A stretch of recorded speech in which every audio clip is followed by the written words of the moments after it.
observed from my youth. Here's the thing. You usually don't have to call out a sinner. People have done it for generations in churches and in families alike. They've called out, man, you ain't nothing but a drunk. You know that's going to lead you to trouble. If you don't quit this, if you don't quit that. Look, people that are drunks, they know they're drunks. People that are out with an immoral lifestyle in any kind of way, and they're immoral, and it's not that you don't go to them in love and have a conversation, but you don't have to tell somebody that's mean or abusive in their language and their conversation. You don't have to tell a gossip that they're a gossip. They know they're a gossip. Some of them feast off of it. You don't have to tell somebody that's an abuser they're an abuser. They know that. They're trying to hide it from tons of people probably, but they know that. You don't have to tell them that. But oh man, on the flip side, when we're talking about morality, and here's the issue with morality, and by the way, this is even biblical morality. Jesus takes this guy straight to morality. Thou shalt not kill. Dude's like, oh yeah. I don't kill. Thou shalt not commit adultery. Boom! Nailed it. Don't defraud. He never cheated anybody. Jesus is going down the list, and this guy's in his mind, in his heart, got it, nailed it, knocked that one out of the park, no issues there. Oh man! All that since I was a youth. Some of you know you were mean as a rattlesnake when you were a kid. You know that. You know that right now. You were biting in the nursery. You were pulling hair. You know that. You know it. You know you were that kid. I saw somebody posted on me the other day that said most of y'all be like, not my kid, not my baby. When something happens at school, I'm like, it was my kid, wasn't it? See, you know if you were that kid. But some of you, let me say some of us, you got another trap of morality. I'm telling you, from a shameful standpoint, that conversation that Jesus is having with this man, that very conversation, the very notion that's going on in that man's heart and in his mind and in his life is the very thing that was probably within this much of taking me straight to hell, because my own mind and my own heart had me convinced that I was good. You're not good. You can't be good if you want to. I was a good kid. I was at church every time the doors were open. I walked in with my Bible every time I walked in. A whole bunch of times I was wearing a tie, whatever that means, and I was going to preachers' fellowships with our pastor. As a little kid, 12, 13, 14-year-old, I'd go and there'd be a bunch of pastors and their wives there, and it would just be me and the pastor. And sometimes his wife would go with us. It was crazy. I was doing all this stuff. Man, I was teacher's pet a lot of times. I was the kid. Why don't you go hang out with Travis and spend the night with him? And the kids, they didn't want no part of that. I was good. I was keeping the checklist. I was doing all the things. Had the little boy haircut when I had hair. Everything just right. Shirt tucked in. Had it all going on. I'm going to tell you, that took me to a place as a teenager where I learned all the right answers. There weren't, thank the Lord, and I mean that, I don't say that tongue in cheek, thank God. There weren't cell phone videos with everybody filming everything and posting it. There weren't cameras in the corner of every building filming everything that was going on. I thank God for that. I do. And I'm telling you, I became a teenager, and what happened was I learned all the little corners to cut. I learned when to straighten up and to be like, oh boy, my buddies, and be like, here comes so-and-so. I learned to be that teenager that knew how to keep all the rules that everybody asked. I was this dude. And some of you were too. Some of you could run down that list. And the list has changed. It used to be I've never been to a movie theater. Now, most people don't have that on their list. But what is the new list? Some of you say, I've never drank a drop of liquor. I've never cussed. I've never said this word, but I've said this word, but that's not a real bad word, so I've said this word. So we say all these things and we check the list. And Jesus went straight to the morality, and look at what he did. He even went to Bible morality. He went to some of those old commandments from the Old Testament. So he went to things that people knew. He said, you know, and he knew he was familiar, and he knew this guy was moral. And the guy's like, I got all that. I kept it since my youth. But Jesus moves from morality, from a place where the guy thought he was good,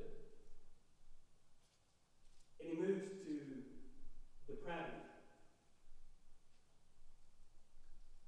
He moves to that place that if you've never moved to,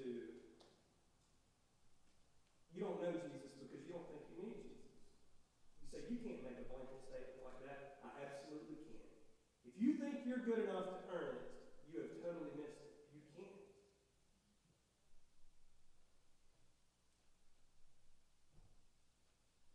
If you run down the list, let's not even go with my list. Let's go with God's list. If you've never committed adultery, if you've never killed, if you've never stolen, if you've never bore false witness against somebody, if you've never defrauded, and you grew up honoring your father and mother and never dishonored them in any kind of way, you can still slide straight off of a church pew into hell and eternal flames and fire. You can. It's not a system of weights and balances. And the issue is, if you're playing that game, you're probably weighing yourself against some backslidden Christian or against some amoral politician or some immoral person out there in the world that's just doing whatever they want to do and living whatever life, and you think you're looking pretty good. And I'm telling you this because I was that person.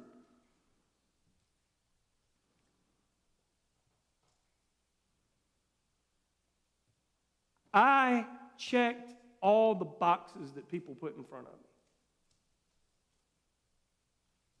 But every loophole that I could find, I found that loophole and I went for it. Everything that wasn't mentioned from the pulpit, specifically, I'm like, well, nobody ever said nothing about that. It's not directly on the list. It's kind of that, but not that. It's kind of the thing of you hear it all the time. Don't act. Well, it's just a little white lie. There's no little white lie. There's no half-truth.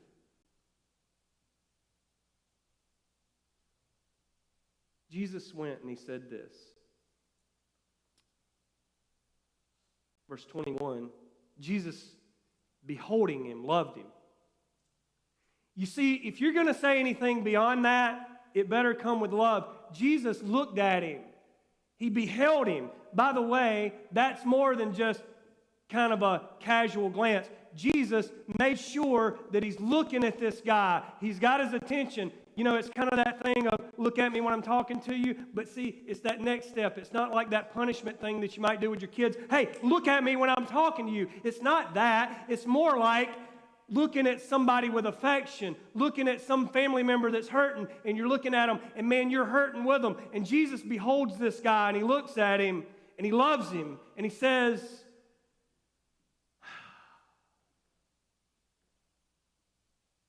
one thing you're lacking.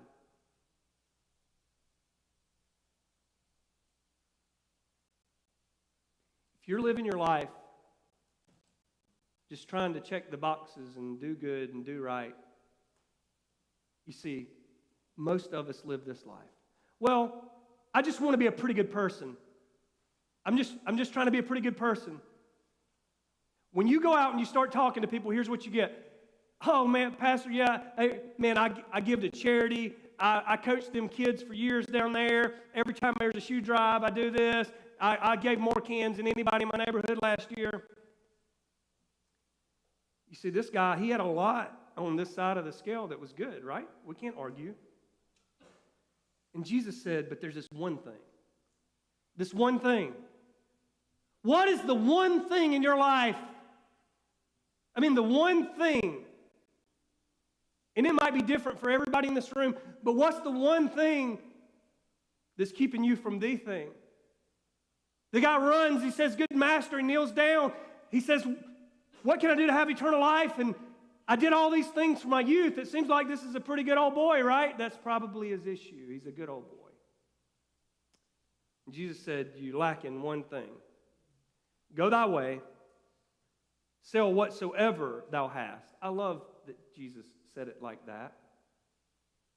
He didn't give a list. That makes it applicable to you and me. You can take that and you can look at that in your life and say, what is that thing?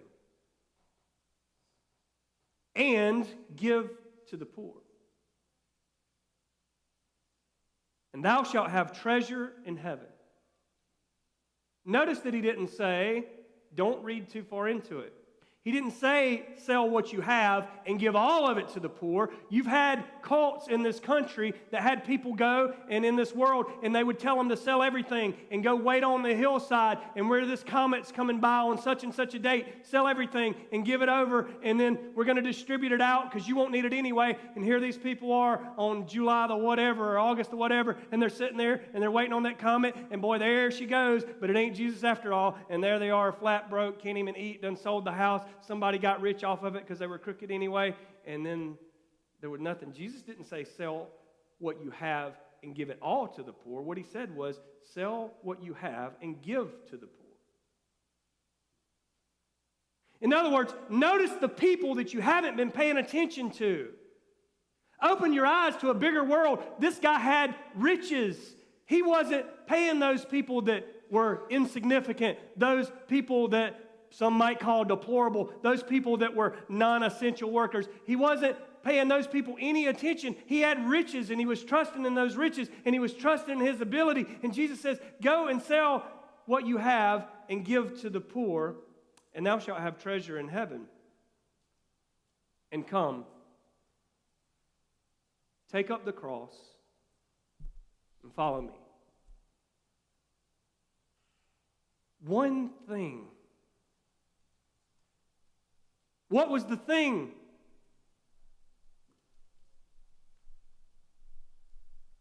For this guy, it was his stuff. Not even necessarily money, because Jesus said, sell what you have. Now, I know in those days that was kind of equivalent, because what you had equated to who you were. They owned cattle and they owned things, and the more things you had, the richer you were. But Jesus said, sell what you have and give to the poor. He knows the man's heart. He's not even dealing with his finances here. He's dealing directly with his heart. He's definitely not dealing with how good he was in the eyes of man, because this probably looked like an upstanding citizen. He was well known. He was well dressed. He was well versed. Jesus said that he was well knowledgeable because he knew these things. He was well disciplined. He knew how to keep these things. He says, but there's this one thing. What's the one thing in your life? See, some of you right now, you're zoned out. You're probably thinking about somebody else. You're probably thinking about something else. I know I sat in a pew for years, and I didn't want to look back this way. But this morning, I want you to look at yourself. What's the one thing? You know what it is. If you don't ask God, He'll give you wisdom on that. A while back, I stood out in my backyard, and the wind was blowing, and a storm was coming up, and I just looked up at those 60-something foot tall trees, and I just asked God, God, if there's something, show me what it is. And He did, and it scared me to death. Some of you are terrified to ask, and this guy asked, and Jesus, He gave him the answer. He says, go. You want to know what you can do? Go do this. Tough. Very simple. He just told him to do one thing. One. Sometimes Tanya will be talking to the boys. I need you to pick up the clothes. I need you to go put up the clothes we've already washed. Then I need you to go out there and feed the animals. You need to do all this before we can go. Make sure the fishing rods are together. Make sure you've got the plate. I'm like, whoa. I know you're a woman and these are boys. They need like one instruction, maybe two on the back burner, but five. They just can't. Look, Jesus knew He was talking to a man, and He knew He was talking to a man's heart and a man's mind here. He says, look, one thing. Here's one thing.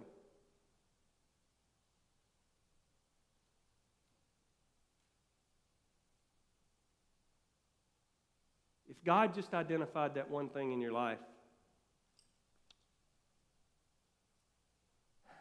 would you be willing? if you were literally standing here talking to Jesus this morning to do the one thing? What if that was sell your house? What if that was sell all your land except for just enough to live on? What if that was give one of your cars to somebody that really needs it? What if that was to go into your freezer right now and what if it was to go into your kids' closets right now and take every name brand piece of clothing out of there and give it to somebody? What if it was to go, I don't know, fill somebody up with gas that's not as expensive as what it was? It could be something big. It could be something little. It could mean more to one person than the other. We have different resources and different giftings. We have all these things. But what if Jesus asked you to do a hard thing? Because that's what he's doing with this guy.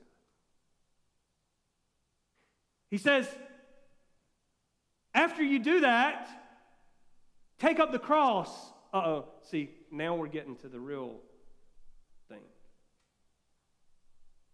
Some of us would shout the victory that we're going to take up the cross. Yeah, I'm going to follow Jesus all the way, man. Where are we going, Jesus? Let's go. But Jesus says, you can't really follow me because you're still chained to this one thing. Have y'all ever seen these people on these videos, and they'll be like on a kneeboard, but they're on a dock, they're not in the water, and they're hooked to a boat, and they're ready to start, and you're thinking, man, this is not going to go well. This is not going to go well at all. And all of a sudden, somebody guns the boat, and then all of a sudden, the kneeboard stays where it's at, and they skip across the dock, and, there's some meat missing off their knees and elbows, and then they go out through the water, and, and you're like, dude, I knew that wasn't going to go well for you. Jesus is looking at this guy, and he's like, yeah, you want to follow me, you want eternal life, you want to go where I'm going, you better get rid of that one thing, or you're going to be missing some hide if you try to come my way with that attached to you. You're going to be missing a limb if you're tied to that, because Jesus is the way, he's the truth, he's the life. He's going to be going the right way every time, and if you're hooked to the wrong thing, you got to know that if you try to go that way while you're tied to this, there's going to be consequences. You're never going to get there. You're never going to be wholehearted when you do it. You're never going to be able to fully follow because you can't, because you're anchored to something. He says, sell that. You're going to have more when you get to heaven if you do. Don't worry about that stuff. Give all that to the poor. We've always going to have the poor. They're everywhere. Give that stuff to the poor. Follow me.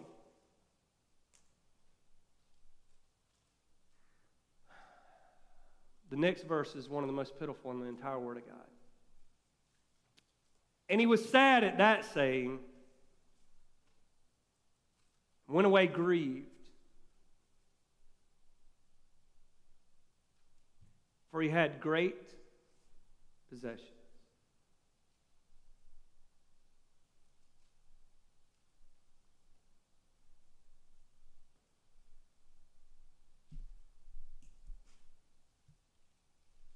I know somebody personally that when they were praying for their child, they knew it was going to be a girl, and they prayed for their child to be pretty. They prayed for a pretty daughter.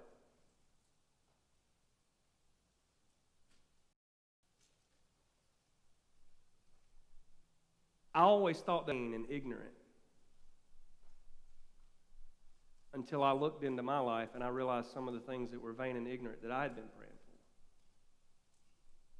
When we started having boys, especially, man, Carson when he was a little bitty squirrel one, he had crazy hand-eye coordination. I remember one time we were at a children's home, and there was a bench, and it was like 20-something feet long, and he could roll a little Matchbox car all the way down that bench, and it wouldn't fall off till it got to the end. And there were adults that couldn't roll it like 3 feet. It was amazing. And I was like, oh yeah, that boy. And we started trying to teach him how to throw left-handed and right-handed, and he could till he was about 6. He could throw with both hands almost equally. I'm like, oh yeah, it's coming. And then I got to realizing in my heart, what am I praying for? I wanted my child to be successful. Is there anything wrong with that? I wanted my child to be famous. Is there anything wrong with that? There can be a host wrong with that. Is there inherently anything wrong with that? Absolutely not, because there's famous and rich and successful people that do great things for God. But I wasn't asking if that was God's will. I was praying for that because that's what I wanted. It doesn't mean that if you have stuff, that if you are somebody, that if you have a title, that if you have a name, that if you've done great things. But see, Jesus saw the guy's heart. And he says, you got one problem. He wasn't talking about his finances. He was talking about the stuff he had. What do you have that if Jesus said, will you give that up, that you just turn around and walk away sad?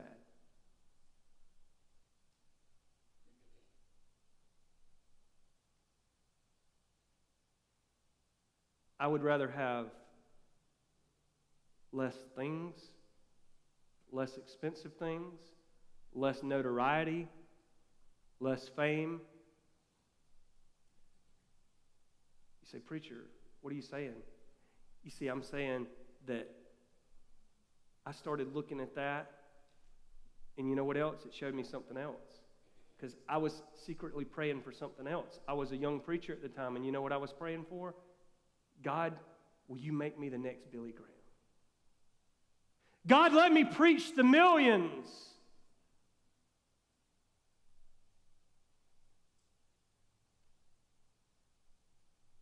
See, I realized it wasn't just me wanting fame for my little kid. It was me wanting to live out that fame in my life through him or in my life. And then I got to looking deeper. I got to looking back to something that I'd missed from my youth. And I remembered back that I used to want to be a famous country music star. There were some issues. I couldn't sing and I couldn't play and I had no rhythm and I wasn't tall and I looked funny in a cowboy hat. And I'm just telling you, there was a host of things wrong with that. When you start looking at what's got you, you can check off all the things you've done right, even since you were a little boy or a little girl. But you're going to find out that that thing that's held you back from really serving God probably has roots from way back. It's probably been chewing at you and weighing you down since you were a little bitty kid. And even though you might have denied it, you might have run with it, you might have ignored it, you might have embraced it, I don't know what you did with it. It's probably something that's had you all along. And see, mine was pride.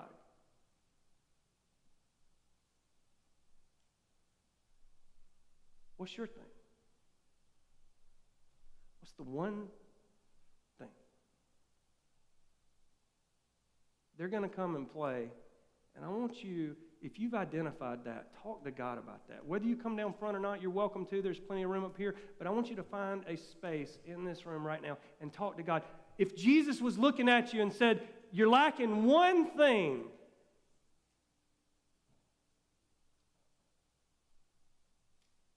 ask God, how do you deal with that thing? What do you do with that thing?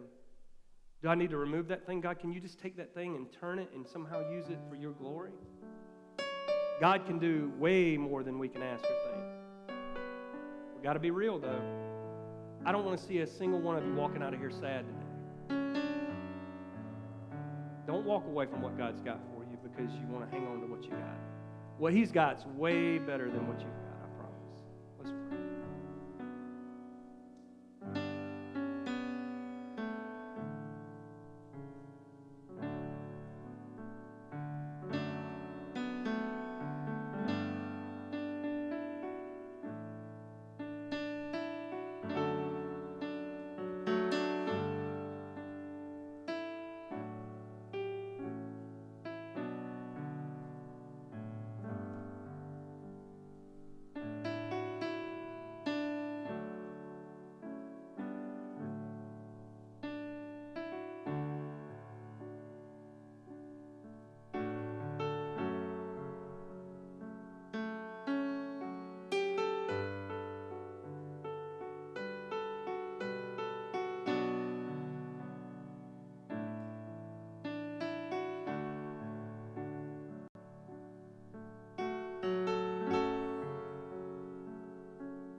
ahead and stand and let's sing God, You're So Good.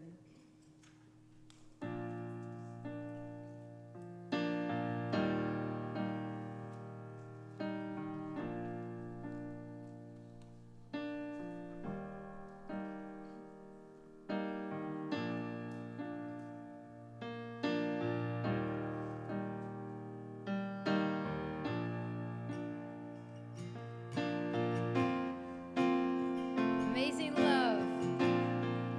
Amazing love that welcomes me, the kindness of mercy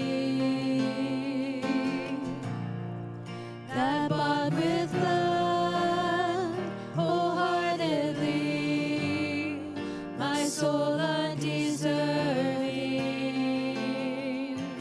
God, You're so good. God, You're so good. God, You're so good. You're so good to me. Behold the cross. Behold the cross, age to age, and hour by hour. The dead are raised, the sinners saved, the work of Your power. God, You're so good. God, You're so good. God, You're so good. You're so good to me. God, You're so good. God, You're so good. God, You're so good. God, You're so good. You're so good to me. I am blessed. I am blessed, I am called, I am healed, I am whole, I am saved in Jesus' name. Highly favored, anointed, filled with Your power for the glory of Jesus' name. I am blessed, I am called, I am healed, I am whole, I am saved in Jesus' name. Highly favored, anointed, filled with Your power for the glory of Jesus' name.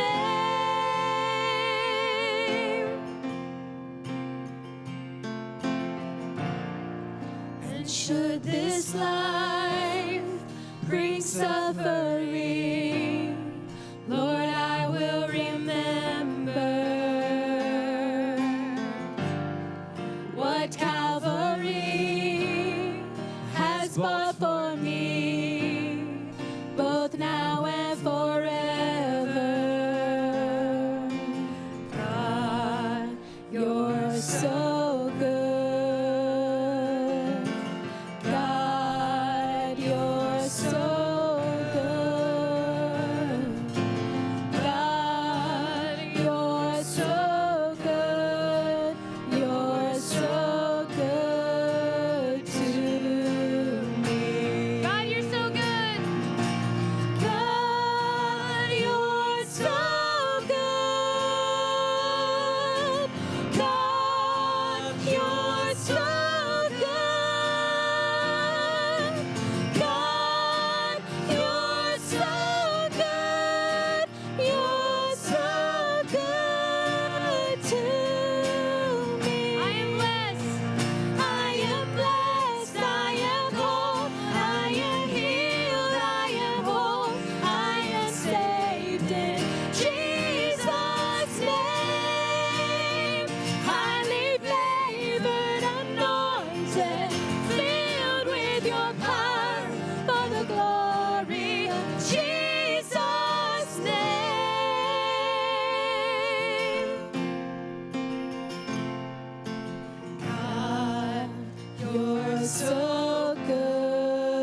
You're so